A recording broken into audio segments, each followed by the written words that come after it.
It was 6 p.m. on a rainy Tuesday in a quiet, upscale neighborhood in Virginia. The sky was the color of a bruised plum, casting long, cold shadows over the manicured lawns of Oakridge Estates. On the edge of a driveway that looked like it belonged on a postcard, an elderly man named Thomas stood alone. He was 80 years old, his back curved like a question mark, leaning heavily on a rusted metal walker that squeaked with every micro-movement. Thomas was struggling. A single, stubborn clump of crabgrass had taken root near his mailbox, and in Oakridge, a single weed was treated like a federal crime. His fingers, gnarled by decades of hard labor and arthritis, trembled as he reached down. To anyone passing by, he was a portrait of dignity and decline, a man trying to hold on to the only patch of earth he had left. The silence of the street was shattered by the aggressive growl of a turbocharged engine. A sleek, obsidian-black SUV, the kind that cost more than Thomas's first 3 houses combined, screeched to a halt just inches from his heels. The door swung open with a violent click, and out stepped Elena. Elena was 30, dressed in a sharp, cream-colored power suit that looked like it had never seen a speck of dust. She was the newly elected Vice President of the Homeowners Association, HOA, and she moved with the predatory grace of someone who enjoyed having a clipboard in her hand. She didn't offer a greeting. She didn't ask if the old man was okay in the rain. Instead, she raised her smartphone, snapped a high-flash photo of Thomas's trembling hands, and stepped directly into his personal space. "Mr. Miller, this is the 3rd and final notice," Elena barked, her voice cutting through the rain like a blade. "This property is a blight. We have standards in Oakridge, and your best is clearly an eyesore. If these weeds aren't cleared and the driveway power washed by morning, the HOA is initiating a lien for Nathan neglect. We'll have you out of here by the end of the month." Thomas looked up, squinting through the mist. "I'm sorry, Elena. My son, he's been away on business. I'm doing what I can, but the rain makes the joints ache." Elena let out a short, mocking laugh. "Your son isn't coming to save your lawn, Thomas. This is a zip code for winners, not for people who belong in state-run facilities. You have until sunset." As she turned to retreat to her climate-controlled sanctuary, Thomas reached for his walker to steady himself. In a moment of pure, unprovoked cruelty, Elena swung her heavy designer bag, catching the leg of the walker. She gave it a sharp, intentional kick. The metal legs skidded across the slick, wet pavement. Thomas gasped, his support vanishing, as he tumbled hard onto the cold concrete. Elena didn't even pause. She climbed into her SUV, adjusted her rearview mirror, and sped off, splashing muddy water over the man she had just broken. She thought she was the predator, and he was the prey.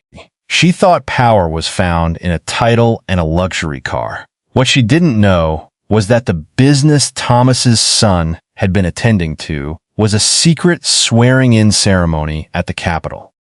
The David in this story wasn't just a son.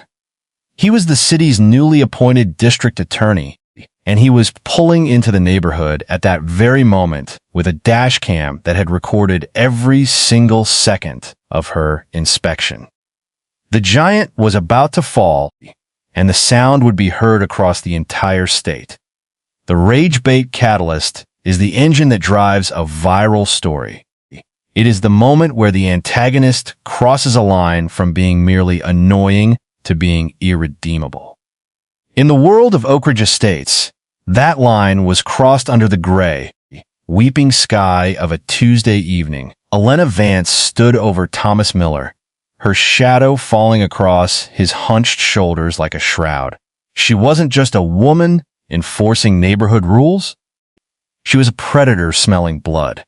She watched as Thomas's gnarled fingers fumbled with a weed, his breath coming in shallow, ragged hitches. To the viewers watching this through a lens, this is the moment the contract of justice is signed. You aren't just watching a neighbor dispute anymore. You are witnessing a violation of the most basic human empathy. Do you hear the silence, Thomas? Elena asked, her voice dripping with a poisonous sweetness.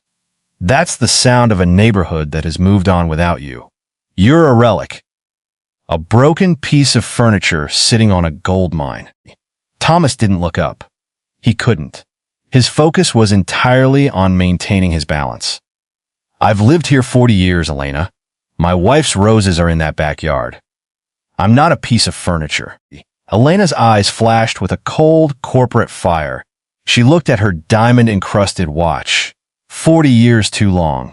You're dragging down the median home value. People like me, young, successful, vibrant. We don't want to look out our windows and see a reminder of mortality and decay. She stepped closer, the heel of her designer boot grinding into the very soil Thomas was trying to tend. This was the build-up, the tension tightening like a violin string. She reached out and snatched the small hand trowel from his grasp, tossing it into the street. "Stop pretending," she hissed. "You can barely stand. Let the bank take it. Give up." Thomas reached for the handles of his walker, his knuckles white. "Please, just let me finish this. I'll go inside." But Elena was done with words. She needed a catalyst. She needed to feel the weight of her power. As Thomas shifted his weight, trying to find his footing on the slick pavement, Elena leaned in. She didn't just bump him. She didn't just walk past. With a calculated, forceful thrust of her leg, she kicked the front wheel of the walker. The sound was a sickening scree of metal on wet concrete. The walker, Thomas's only connection to stability, skittered away like a frightened animal. For a heartbeat, Thomas hung in the air, his eyes wide with a sudden, terrifying realization of his own weight. Then, he went down. The sound of his knees hitting the pavement was heavy and dull, a sound that resonates in the chest of anyone watching. Elena didn't gasp. She didn't reach out. She simply adjusted her blazer, tucked her clipboard under her arm, and looked down at the man sprawled in the mud. "See? You can't even carry your own weight." "Sunset, Thomas. Don't make me call the sheriff to haul you out with the rest of the trash." She turned on her heel and walked to her SUV, her stride confident and rhythmic. As the engine roared to life and she drove away, the camera lingers on Thomas, alone, hurt and humiliated in the rain. This is the point of no return. The audience is now emotionally invested. They aren't just curious, they are hungry. They want to see Elena's world burn. They want to see the justice payoff hit her with the force of a high-speed train. And as the headlights of a silver truck turn into the driveway just seconds later, the audience knows.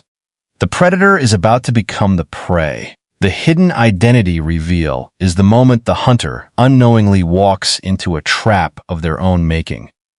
In Oakridge Estates, the transition from a neighborhood bullying incident to a high-stakes legal nightmare happened in the span of a single heartbeat.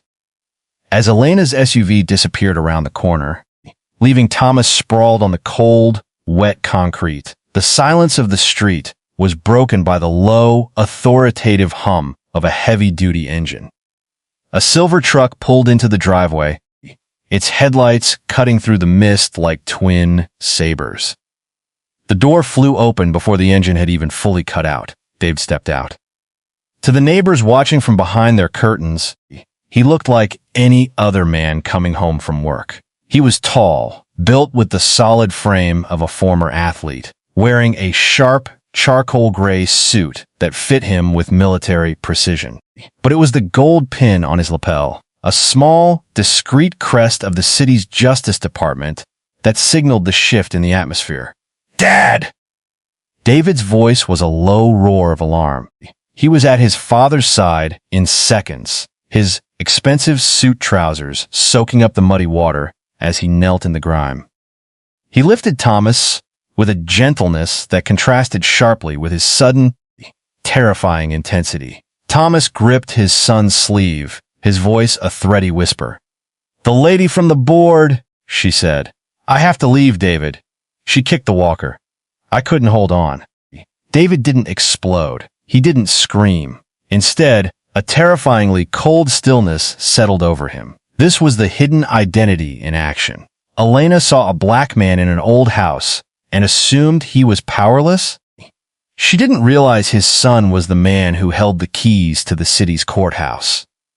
David wasn't just a son coming to visit.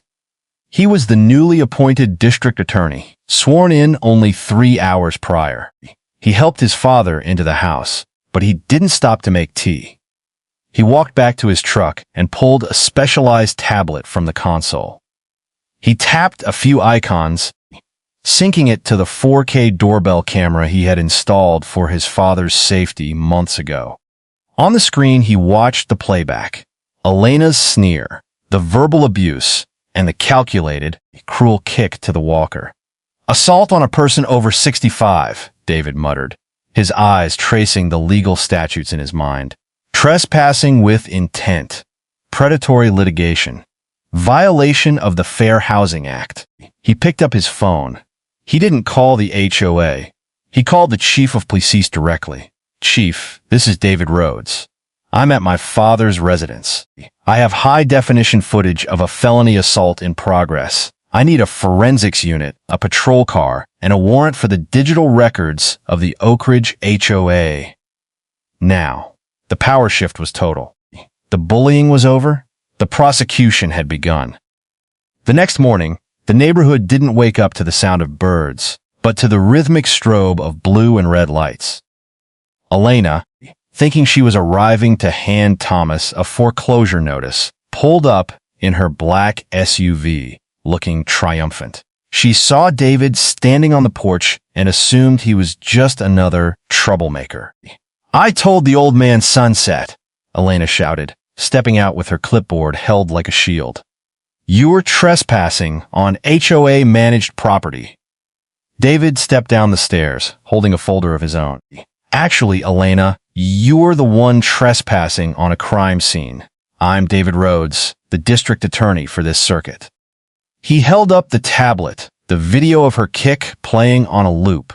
"And this is the evidence that is going to cost you your career, your freedom, and likely this very house you're so proud of."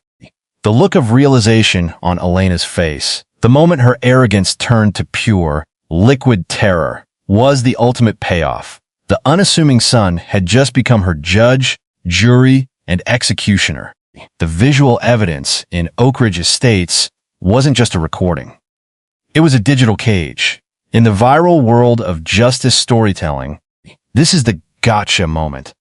The precise second where the antagonist's lies collide with an unblinking, high-definition reality. Elena Vance stood on Thomas Miller's lawn the following morning, the sun glinting off her designer sunglasses. She held a thick manila folder, her face set in a mask of professional superiority. She saw David standing on the porch and, unaware of his status, she prepared to deliver her final blow. "I don't know who you are," Elena said, her voice loud enough for the neighbors to hear, "but Mr. Miller is in violation of the neighborhood's moral and aesthetic clauses. He's a danger to himself and a liability to our property values. I have witnesses who say he became aggressive when I tried to offer him assistance yesterday." David didn't interrupt. He stood perfectly still, his hands folded in front of him. This was the trap. He was letting her weave a web of lies so thick that she could never crawl out of it. "Is that so?" David asked calmly. "You offered him assistance?" "I did," Elena lied, gaining confidence. "He tripped because he was reckless with his walker. I tried to catch him, but he swung at me. I was forced to leave for my own safety. Now, move aside so I can post this notice." David finally moved. He didn't move toward her, but toward a small, black circular device embedded in the doorframe. He tapped a command on his phone, and suddenly, the outdoor weatherproof speakers, usually used for Christmas carols, erupted with sound. "Wait!" David said, his voice echoing through the cul-de-sac. Let's look at the 4K replay. He turned the screen of a large tablet toward Elena. The neighbors, drawn by the noise, began to gather at the edge of the lawn. The footage was breathtakingly clear. In vivid 4K resolution, the neighborhood saw the truth. They saw the rain hitting the pavement. They saw Thomas's shaking hands. And then they saw the assistants. On the screen, Elena's face was twisted in a sneer. The audio was crisp. Every insult, every "you people" comment, and finally, the sickening thud as her boot connected with the walker. The camera captured the exact moment of impact, the way Thomas's eyes widened in terror, and the cold, mocking laugh Elena let out as she drove away. The silence that followed the video was deafening. Elena's hand went to her throat. The manila folder slipped from her fingers, the eviction papers scattering into the wet grass. That's a deep fake, she stammered, her voice rising an octave. You've edited that! You're trying to frame me. This is a ring-fenced, cloud-encrypted security server, Elena, David said, his voice dropping to a level of professional finality. The metadata is timestamped and GPS locked. In legal terms, we call this irrefutable evidence. You didn't just assault an elderly man. You just committed perjury in front of 15 witnesses and a district attorney. The gotcha was complete. The audience, both on the lawn and behind the screen, felt the rush of the justice payoff. Elena's excuses didn't just sound weak, they sounded pathetic. Every time she tried to speak, David simply hit replay. The arrival of the police was no longer a surprise. It was a foregone conclusion. As the handcuffs clicked into place, the 4K camera continued to roll, capturing the ultimate downfall of a bully who thought she could hide her darkness behind a cream-colored suit. The trap had snapped shut, and for Elena Vance, there was no way out. The true measure of justice in Oakridge Estates wasn't found in the cold metal of the handcuffs, but in the warmth that flooded the street once the police cruiser pulled away. As the red and blue lights faded into the distance, the neighborhood, which had been silent and fearful under Elena's reign, finally began to breathe again. The community restoration began with a single person. Mrs. Gable, a retired teacher who lived 3 houses down, was the first to cross the invisible line of the HOA's fear. She walked onto Thomas's lawn, not with a clipboard or a complaint, but with a warm loaf of bread wrapped in a tea towel. "I'm so sorry, Thomas," she said, her voice trembling with a mix of guilt and relief. "We saw what was happening. We were all just so afraid of being the next target. We should have stood with you." One by one, other front doors began to open. It was a visual wave of solidarity. Mr. Henderson from across the street arrived with a power washer over his shoulder. 2 teenagers from the next block over, who usually spent their afternoons indoors, appeared with rakes and heavy-duty trash bags. Within 20 minutes, the blight that Elena had used as a weapon was being dismantled by a dozen pairs of willing hands. David stood on the porch, his arm around his father's shoulders, watching the transformation. This wasn't just about yard work. It was about reclaiming a community from the grip of a bully. For a USA audience, this is the core emotional payoff, the realization that while one person can be a monster, a community of good people is an unstoppable force. "Look at that, Dad," David whispered. Thomas watched as Mr. Henderson blasted away the grime from the driveway, revealing the clean, white concrete beneath.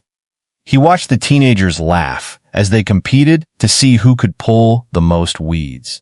The property value that Elena had obsessed over was finally rising, but not because of a coat of paint. It was rising because the neighborhood finally had a soul again. By noon, the lawn was pristine, but the neighbors didn't leave. They set up a folding table on Thomas's driveway.